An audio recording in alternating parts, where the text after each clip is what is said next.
Assalamualaikum warahmatullahi wabarakatuh. Selamat pagi anak-anak. Bagaimana kabar kalian hari ini? Sehat ya pastinya. Apakah hari ini ada yang tidak masuk? Alhamdulillah masuk semua. Bagaimana? Apakah kalian sudah siap menerima pelajaran pada pagi hari ini? Nah, sebelumnya kita baca doa dulu ya. Bismillahirrahmanirrahim. Untuk pertemuan kali ini, Ibu memiliki sebuah gambar. Kalian amati ya, apakah gambar tersebut? Iya, benar sekali. Gambar tersebut adalah sebuah buku. Dalam buku tersebut terdapat gambar matahari dan bumi. Tahukah kalian bahwa matahari adalah sumber energi yang tidak pernah habis dan diperlukan oleh seluruh makhluk hidup yang ada di bumi, termasuk masyarakat Indonesia. Manusia dan lingkungan sekitar memerlukan sumber panas matahari untuk keberlangsungan hidupnya. Selanjutnya kita masuk pada poin ayo berdiskusi. Diskusikanlah bersama dengan teman kalian usaha-usaha apa saja yang dilakukan manusia untuk memanfaatkan energi panas dari matahari. Bagaimana masyarakat sekitarmu memanfaatkan energi panas untuk memenuhi kebutuhan hidupnya. Nah, sekarang kalian diskusikan bersama teman sebaku kalian ya. Selanjutnya kita masuk pada poin ayo membaca. Nah, sekarang Ibu akan sedikit menjelaskan tentang manusia dengan lingkungan alam. Untuk memenuhi kebutuhan hidupnya, manusia harus berhubungan dengan lingkungannya. Lingkungan masyarakat seperti tempat tinggal kita saat ini dipengaruhi oleh kehidupan ekonomi, sosial, dan budaya. Nah, selanjutnya bagaimana manusia berhubungan dengan lingkungan alamnya? Nah, sekarang Ibu akan sedikit menerangkan tentang manusia dengan lingkungan alam. Lingkungan alam terdiri atas benda mati dan benda hidup. Benda mati seperti batu dan tanah, sedangkan benda hidup adalah seperti tumbuhan atau manusia. Benda mati dan makhluk hidup saling mempengaruhi antara satu dengan yang lainnya, bahkan antara keduanya saling berkaitan. Salah satu bentuk hubungan antara benda mati dan benda hidup adalah jenis tanah, suhu, dan curah hujan di suatu tempat dapat mempengaruhi jenis tanaman yang tumbuh dan hewan yang berkembang di daerah tersebut. Makhluk hidup juga dapat mempengaruhi benda mati. Contohnya, daerah yang banyak tumbuhannya maka akan menyebabkan daerah tersebut menjadi lebih sejuk. Daerah yang masih banyak tumbuhannya cenderung memiliki air tanah yang baik dan berlimpah. Hal ini terjadi karena tanaman membantu tanah untuk menahan air dan menyimpannya di dalam tanah dengan baik. Hubungan antara manusia dan lingkungan alam dapat dikelompokkan menjadi dua. Apa sih? Yang pertama, hubungan yang membuat manusia harus dapat menyesuaikan diri dengan alam. Yang kedua adalah hubungan yang membuat manusia dapat memanfaatkan alam sekitarnya. Nah, salah satunya untuk menyesuaikan diri dengan alam, contohnya dengan mempelajari peristiwa alam yang ada di lingkungannya. Contohnya, para petani menyesuaikan waktu tanam dengan musim hujan agar tanamannya dapat tumbuh dengan baik. Selanjutnya, para nelayan memilih waktu untuk berlayar dengan menyesuaikan cuaca agar terhindar dari bencana alam dan memperoleh tangkapan ikan yang banyak. Nah, manusia juga harus dapat memanfaatkan alam untuk memenuhi kebutuhan hidupnya dengan menggunakan ilmu pengetahuan dan teknologi. Contohnya, untuk menanggulangi akibat kemarau panjang yang menyebabkan menurunnya hasil pertanian. Selanjutnya, manusia mencoba membuat hujan buatan.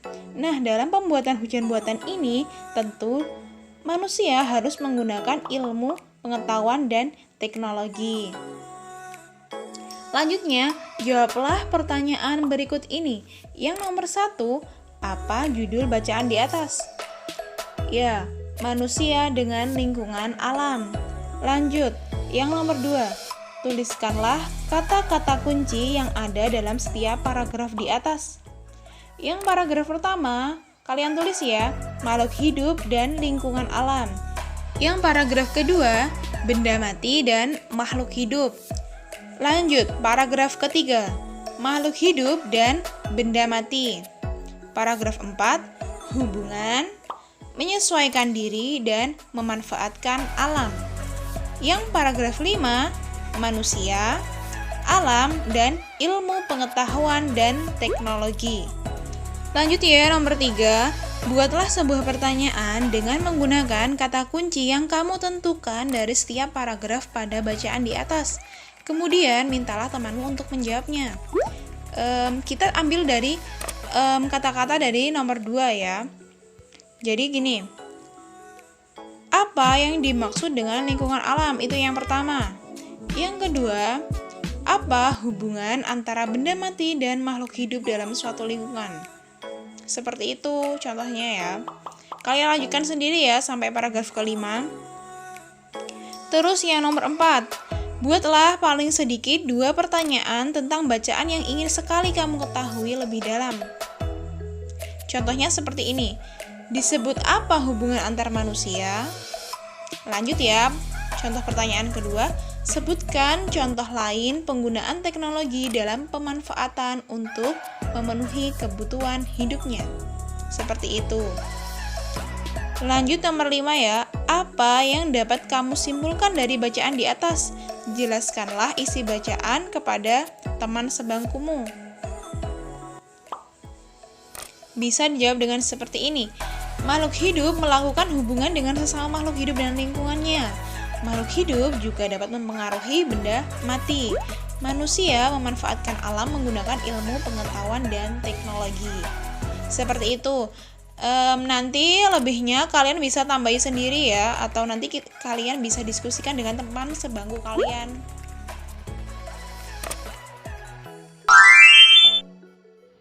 Untuk halaman 27 yang atas dibuat PR ya, jangan lupa dikerjakan. Sekarang kita bahas soal di bawahnya. Jelaskanlah pokok pikiran di setiap paragraf dengan menggunakan tabel berikut. Lengkapi juga dengan informasi penting pada setiap paragrafnya. Langsung saja kita jawab ya. Untuk kolom pertama, kita isi dengan paragraf pertama, dengan pokok pikiran, hubungan makhluk hidup dengan lingkungan. Informasi pentingnya, lingkungan alam terdiri atas benda mati dan makhluk hidup. Untuk kolom kedua, kita isi dengan paragraf kedua, dengan pokok pikiran, benda mati dan makhluk hidup saling mempengaruhi. Informasi pentingnya, bentuk hubungan antara benda mati dan makhluk hidup adalah tanah. Kemudian untuk kolom ketiga, kita isi dengan paragraf ketiga, dengan pokok pikiran, makhluk hidup dapat mempengaruhi benda mati. Informasi pentingnya, daerah yang banyak tumbuhannya menjadi lebih sejuk dan air tanah yang berlimpah. Nah, untuk menghemat waktu, soal di bawahnya kalian kerjakan sebisanya di rumah ya. Nah, yang selanjutnya bisa dibuka halaman 29. Di situ ada percakapan mengenai lingkungan sekitar. Sudah kalian baca ya? Nah, langsung saja yang bawahnya itu ada latihan soal. Ini akan kalian buat PR, tetapi kita bahas dulu agar kalian bisa menjawabnya nanti. Yang pertama, bagaimanakah kondisi geografis lingkungan di daerah tempat tinggalmu? Apakah termasuk daerah pantai, pegunungan, atau dataran? Di sini menurut daerah kalian masing-masing bisa kalian deskripsikan di daerahmu ada apa saja, letaknya bagaimana gitu ya. Yang kedua, apa pekerjaan utama orang-orang di sekitarmu? Nah, ini menurut daerahmu pekerjaannya apa? Semisal pantai itu ada berdagang, nelayan gitu ya. Yang ketiga, apa saja bentuk interaksi masyarakat sekitarmu dengan lingkungan alamnya? Nah, ini kita buat tabel. Bentuk interaksi masyarakat dengan alam itu ada contohnya bercocok tanam. Hasil interaksi dengan lingkungan alamnya mudah mendapatkan sayur-sayuran segar. Nah, di situ bisa kalian lanjutkan tabelnya. Yang keempat, kesimpulan dari kegiatanmu mengamati lingkungan sekitar. Nah, itu tidak usah panjang-panjang, cukup intinya saja. Nah, minggu depan bisa dikumpulkan dan jangan lupa juga PR halaman 27 yang atas. Kita akhiri pertemuan pada pagi hari ini ya. Kita baca hamdalah dan juga doa kafaratul majelis. Alhamdulillahi rabbil alamin. Subhanakallahumma wa bihamdik asyhadu an la ilaha illa anta astaghfiruka wa atubu ilaik. Nah, sudah. Jangan lupa nanti PR-nya dan juga kalau pulang hati-hati ya. Wassalamualaikum warahmatullahi wabarakatuh.